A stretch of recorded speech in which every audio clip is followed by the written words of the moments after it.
ऋषिमुनियों की पावन धरती, देश धर्म का नाता है। कहते सारे लोग यही है, वो हमारी माता है। जाग उठो ओ भारतवासी, जाग उठो ओ भारतवासी, गो पर छुरियां चलती है। बंद करो गो माँ की हत्या, सारी जनता कहती है। बंद करो गो माँ की हत्या, सारी जनता कहती है।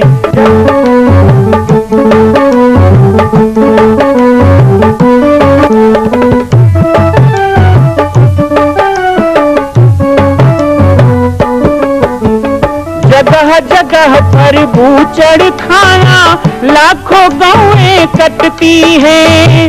किसे सुनाए व्यथा हमारी, नैना नीर बहाती है।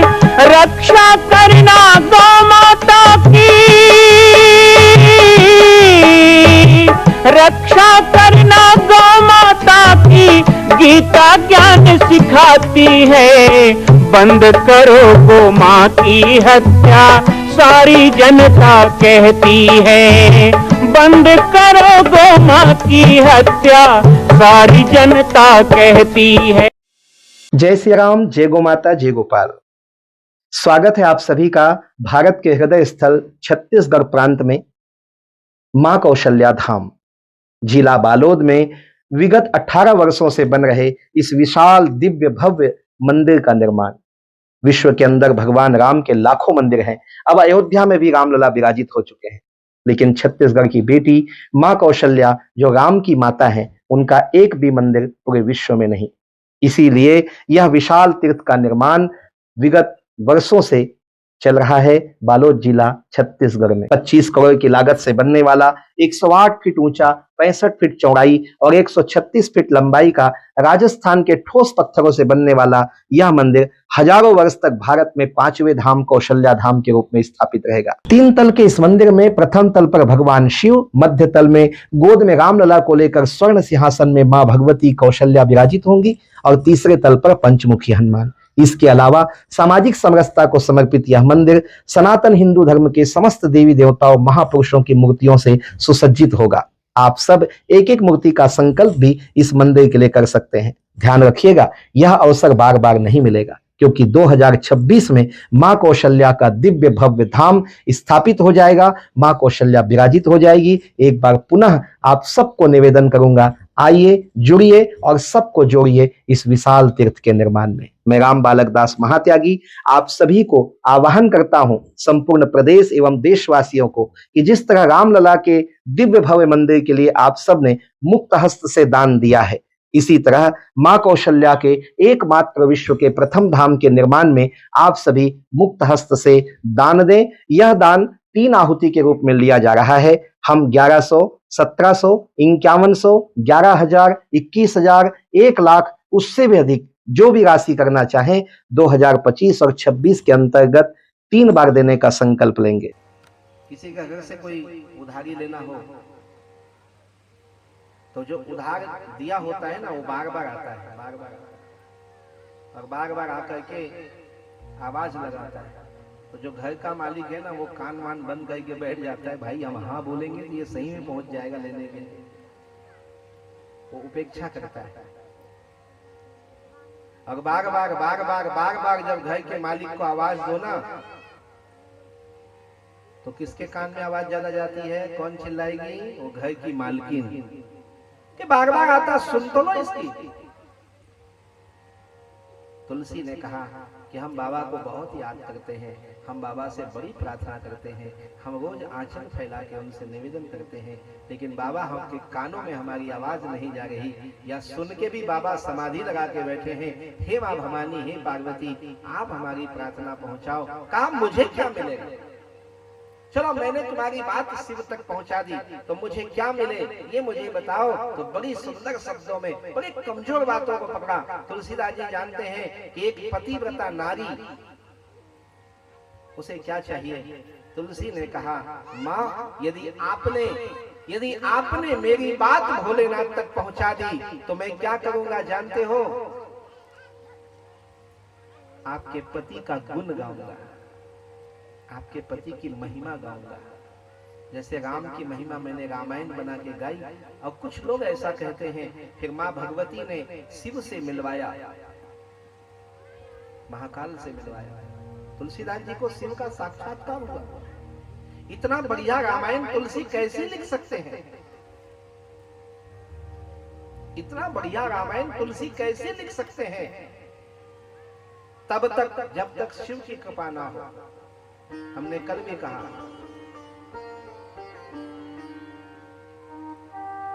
इच्छित फल बिनु शिव अवराधे, मिलहि न कोटि जोग जप साधे।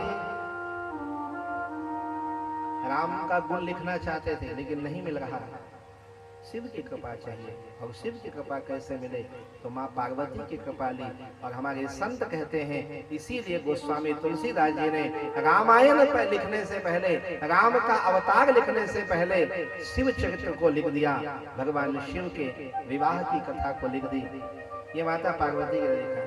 एक पतिव्रता नारी तब ज्यादा प्रसन्न होती है, उसके गुण को गाए, उसकी प्रशंसा करे, वो नहीं उसके पति की कोई प्रशंसा करे ना तो वो नारी बड़ी प्रसन्न हो जाती है। माता पार्वती बड़ी प्रसन्न हुई, उन्होंने शिव से मिलवा दिया। ऐसे ही भगवान कृष्ण और शिव के अलग अलग प्रसंग हैं। हम कहते हैं ना, माता पार्वती ताना देती है। तो एक बार कन्हैया कैलाश पहुंचे। कन्हैया कैलाश पहुंचे। कैलाश में बाबा भोलेनाथ बैठे हैं, माता पार्वती भी बैठी हैं और दोनों में कुछ बहस हो रहा है, कुछ चर्चा हो रहा है। पार्वती जी कह रही है, भोले नाना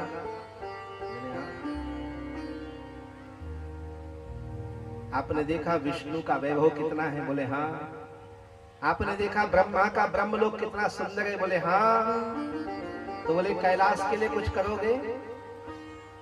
भगवान शिव मुस्कुरा देते हैं, पार्वती ये जितना भी वैभव है ना संसार में वो नष्ट प्राय है। चाहे ब्रह्मलोक का वैभव हो, विष्णु लोक का वैभव हो, वैभव एक दिन जाने के लिए बना है। लेकिन हम जहाँ रहते हैं ना, ये धरती, ये आकाश, ये बड़े बड़े पर्वत, ये पहाड़, ये कभी नष्ट नहीं होते। ये बनाया नहीं गया ना।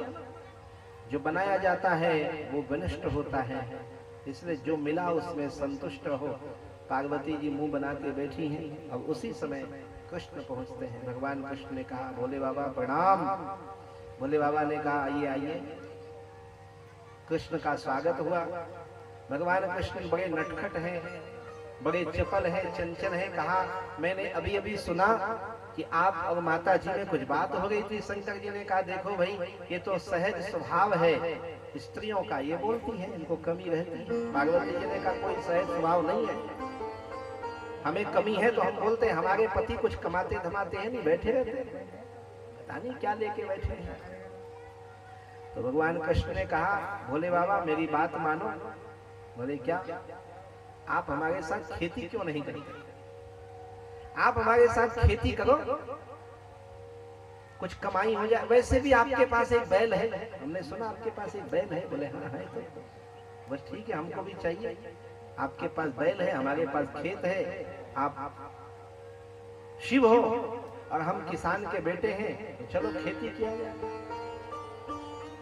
कैलाश कुंज में एक बहुत बड़ी जमीन को तैयार किया गया। भगवान शिव और कृष्ण ने खेती की। लेकिन कहते हैं जब फसल उग आई तो शिव ने कहा कि हमने सुना है कन्हैया कि तुम बड़े चालाक हो। बोले नहीं नहीं, आपने गलत सुना है, ऐसा कुछ नहीं, हम बड़े दिल के साफ। बोले हाँ, दिल के साफ हो लेकिन चालाक हो। इसलिए हिस्सा बंटवारा का बात कर लिया गया है। भगवान शंकर ने कहा कि हिस्सा बंटवारे की बात कर लो, तो कन्हैया ने पहले तो गुस्सा दिखाया, बाद में कहा ठीक है कर लो।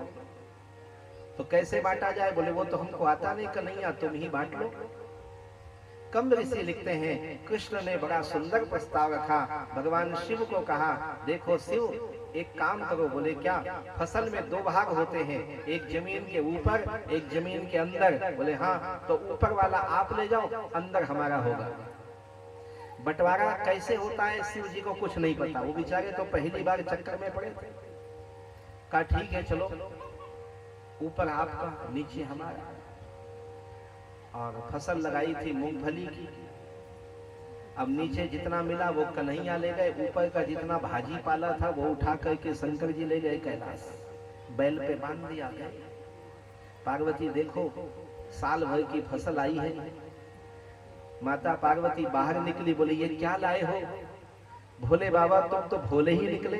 अरे सारा माल तो वो ले गया। बोले नहीं नहीं, हमने बराबर बंटवारा किया, नीचे उसका ऊपर मेरा, बराबर बंटवारा। बोले सब कुछ तो नीचे ही था, ऊपर कुछ था ही नहीं जो लेके आए। ये सारे पत्तियां उठा के ले आया।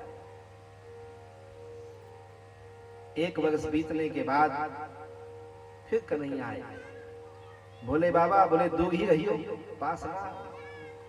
बोले नहीं नहीं, हम ये कुछ करने नहीं आए, हम तो ये करने आए कि पिछले साल आपको बहुत घाटा हुआ खेती में। और खेती में घाटा होता है? बोले घाटा नहीं हुआ, बेईमानी हुआ हमारे साथ। बोले नहीं नहीं, खेती में घाटा होता है बाबा, चलो फिर खेती करें। बोले अब खेती नहीं करेंगे, अब तुम्हारे साथ तो बिल्कुल नहीं करेंगे, दूर ही रहो हमसे। पार्वती जी ने मनाया, बोले कोई बात नहीं, इस बार उनका था वो आपका हो जाए, आपका था वो उसका हो जाए।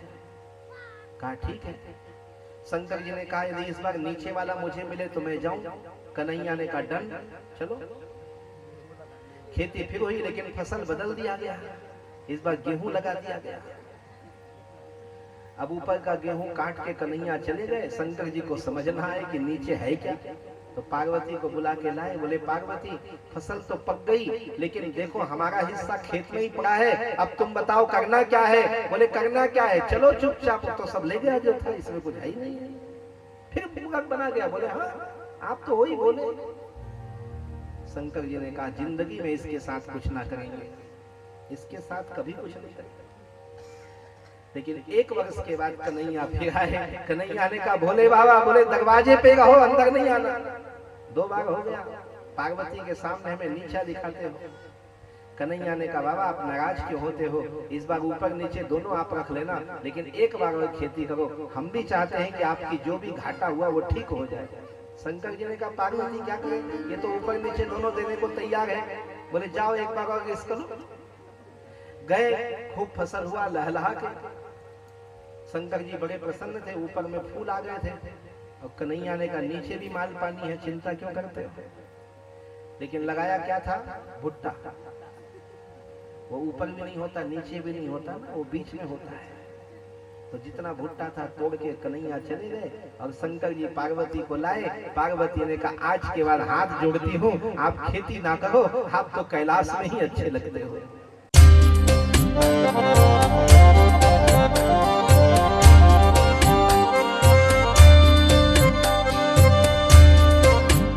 मां कौशल्या के धाम का निर्माण प्रारंभ हो चुका है, अब 2026 में पूर्ण होने वाला है। अरे अंगद हनुमान नहीं तो गिलहरी तो बनिए। एक छोटा सा संकल्प आप अपने मां भगवती के लिए नहीं कर सकते हैं? यदि आप राम भक्त हैं तो मैं चाहूंगा कि मां कौशल्या के धाम के निर्माण के लिए आप अपने जीवन का एक अंश जरूर समर्पित करें। आइए हमारे नीचे चल रहे व्हाट्सएप नंबर और अकाउंट डिटेल पर संपर्क करके अपने जीवन का एक अंश लगाकर आप भी पुण्य के भागी बने। मैं राम बालक दास महात्यागी, मां कौशल्या धाम, जिला बालोद, छत्तीसगढ़ से। मां कौशल्या की पावन जन्मभूमि छत्तीसगढ़ प्रांत में बालोद जिला में स्थित है श्री सर्वसिद्ध शक्तिपीठ जामड़ी पाटेश्वर धाम। परम पूज्य सद्गुरुदेव राजयोगी बाबा जी की तपस्थली श्री पाटेश्वर धाम और विश्व के अद्वितीय मां कौशल्या जन्मभूमि मंदिर निर्माण का दर्शन करने और इसी प्रकार समसामयिक विषयों पर अपना ज्ञान वर्धन करने के लिए और 10,000 गायों के लिए बनने वाले श्री हनुमान नंदीशाला गो अभ्यारण्य का समाचार प्राप्त करने के लिए आप सभी देखते रहें YouTube चैनल पर राम बालक दास, और हमारे चैनल को आप सभी सब्सक्राइब करें, घंटी का बटन दबाएं ताकि आप सूचनाओं से जुड़े रह सकें। जय श्री राम, जय गौ माता, जय गोपाल।